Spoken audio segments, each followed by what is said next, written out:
संपदा आज खूप खुश होती. अजयची म्हणजे तिच्या नवऱ्याची रजा मंजूर झाली होती आणि जवळजवळ 1 वर्षांनी ती तिच्या माहेरी जात होती. संपदाला खूप आनंद झाला होता.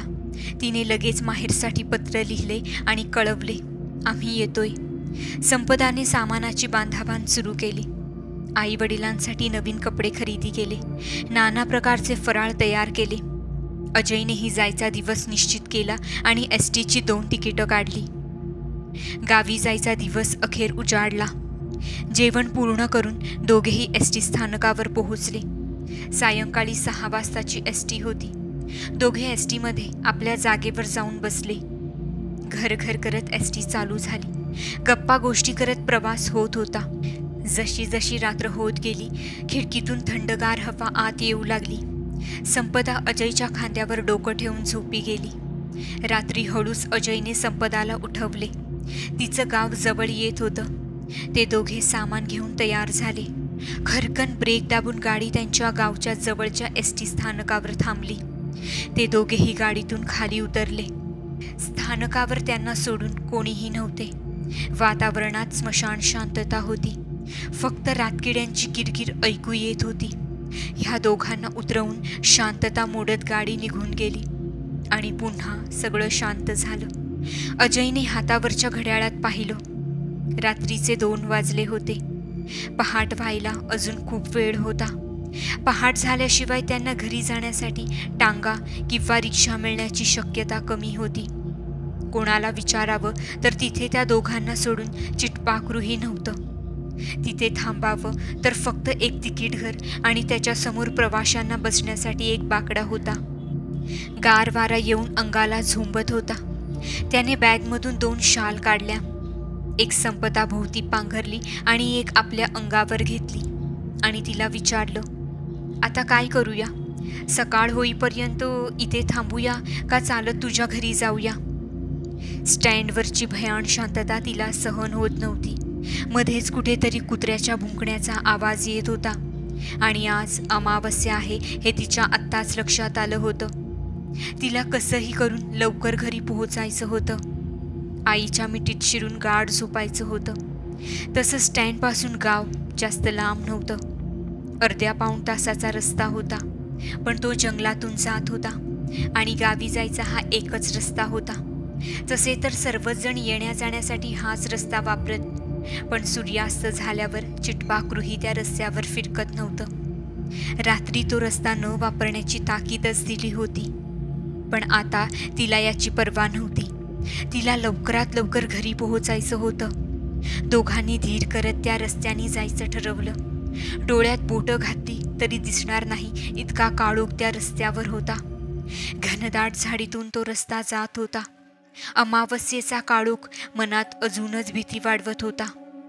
अजयने बॅगमधून बॅटरी काढली आणि बॅटरीच्या प्रकाशात ते दोघे चालू लागले. चालत चालत बराच वेळ गेला, पण ते काही गावी पोहोचले नाही.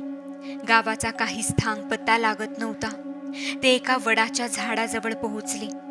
रातकिड्यांच्या किरकिरशिवाय काही ऐकू येत नव्हतं. पाण्याची खळखळ मात्र ऐकू येत होती. चालून चालून ती दमली होती. गावचा रस्ता भेटत नव्हता. परत जाण्याचा मार्ग देखील सापडत नव्हता.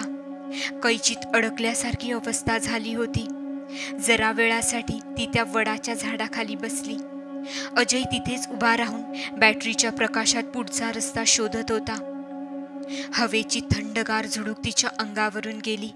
अचानक कोल्ह्यांची कुई ऐकायला आली आणि त्यामागून कुणाच्या तरी हुंकाराचा आवाज येऊ लागला.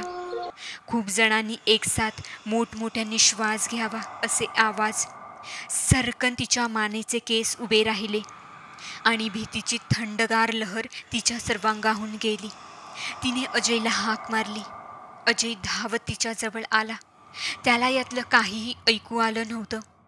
त्याने तिला शांत केलं आणि बॅगमधून पाणी काढून तिला प्यायला दिलं. पाणी पिऊन तिला जरा हुशारी आली आणि त्याचा हात हातात घेऊन ती तशीच बसून राहिली. झाडावरून तिच्याजवळ पाण्यासारखं काहीतरी टपकत होतं. पाऊस नव्हता, मग हे काय? पाहण्यासाठी तिने अजयकडून बॅटरी घेतली आणि त्याच प्रकाशात पाहू लागली. तिथे रक्ताची ठारोळी पडली होती. आणि झाडावरून थेंब थेंब रक्ताची धार लागली होती. तिने भीत भीत बॅटरी वर झाडाकडे फिरवली. तिथे जे तिला दिसलं ते थरकाप उडवणारं होतं. एक मोठी काळी बाहुली तिथे लटकलेली होती. तिच्या गळ्यातून ही रक्ताची धार लागली होती. ती घाबरून उठून उभी राहिली आणि अजयला झटकन तिच्याजवळ खेचलं. त्याने झटकन तिच्या हातातून बॅटरी घेऊन त्या जागी रोखली आणि त्या बाहुलीचे डोळे त्या दोघांकडे रोखले गेले आणि झपकन एक चमक तिच्या डोळ्यांत आली. संपदाच्या तोंडातून एक मोठी किंकाळी बाहेर आली आणि ते दोघे रस्ता भेटेल तिथे पळू लागले. खूप वेळ पळाल्यावर ते एका ठिकाणी थांबले. त्यांचा श्वास फुलला होता. त्यांची खूप दमछाक झाली होती. पळून पळून त्यांना खूप दम लागला होता. जरा वेळ थांबल्यावर तिला परत तोच पाण्याचा आवाज येऊ लागला. भीत भीत तिने समोर बॅटरीचा प्रकाश टाकला. तिथे तेच वडाचे झाड होते. ते पुन्हा तिथून पळाले आणि पुन्हा थांबल्यावर त्याच जागी पोहोचले. पुन्हा पुन्हा पळून त्यांची दमछाक झाली. त्यांना चकवा लागला होता. ते पुन्हा पुन्हा त्याच वडाच्या झाडाजवळ येत होते. आता त्यांच्यात पळण्याची ताकद नव्हती. ते तिथेच उभे राहिले. अचानक त्यांना कुणाच्या तरी हुंकारण्याचा आवाज येऊ लागला. कोल्ह्यांची कुई ऐकू येऊ लागली. लांब कुठेतरी कुत्र्यांच्या रडण्याचा आवाज पण येत होता. पण त्यापेक्षाही भयावह त्या झाडावरून 2 डोळे त्यांच्याकडे एकटक पाहत होते. बॅटरीशिवाय ते डोळे दिसू लागले होते आणि ते हळूहळू मोठे होत होते. त्यांना पळायचं होतं पण त्यांचे पाय त्या जागेवरच गोठले होते. त्यांना ओरडायचं होतं पण आवाज फुटत नव्हता आणि हळूहळू कोणीतरी आपले प्राण खेचते असं त्यांना वाटू लागलं. त्यांच्या अंगातली शक्ती क्षीण होत चालली होती. ही ती शेवटची वेळ हे त्यांना कळून चुकलं होतं. इतक्या गोंधळात एक मंद आवाज त्यांना ऐकू येऊ लागला. काठीचा आणि त्याच्यावरच्या घुंगरांचा आवाज. जसजसा तो आवाज जवळ येऊ लागला त्यांना त्यांचं जखडलेलं शरीर मुक्त वाटू लागलं. ते डोळे गायब झाले आणि बाकी आवाजही थांबले. आता फक्त एकच आवाज येत होता, त्या घुंगरांचा आणि सर चपलांचा. त्यांच्याजवळ एक माणूस येऊन थांबला. हातात काठीला घुंगरू, पायात कोल्हापुरी चप्पल, धोतर, बंडी आणि खांद्यावर घोंगडी घेतलेला एक माणूस त्यांच्यासमोर उभा राहिला. काय झालं पाहुणं, वाट चुकलात का? ह्यांच्या तोंडून शब्द फुटत नव्हता. गाव कोणचं, कुठं जायचंय? बानेरवाडी. कसा तरी त्यांच्या तोंडातून शब्द बाहेर पडला. वा, मला बी तिथंच जायचंय. पाटलाकडनं बोलावलं आलं आणि लगोलग निघालो. चला माझ्यासोबत, मी सोडतो तुम्हासनी. त्याने हात देऊन त्यांना उठवलं. त्याच्या स्पर्शाने त्यांच्या शरीरात गरमीची लाट उसळली. ते गुपचूप त्यांच्या मागून चालत राहिले. गावाच्या वेशीवर पोहोचले. डोंगराच्या मधून सूर्य उगवत होता. त्यांनी इकडे तिकडे पाहिले तर कोणीच नव्हते. तो माणूस जसा अचानक आला तसा गायब पण झाला होता. तो माणूस त्यांच्यासाठीचं कोडच होता. ते घरी पोहोचले. सगळ्यांशी भेटले. अंघोळ नाश्ता केला. त्यांनी घडला प्रकार सगळ्यांना सांगितला. सगळ्यांचे चेहरे भीतीने पांढरे फटक पडले. संपदाच्या आईने मीठ मोहरीने त्यांची दृष्ट काढली.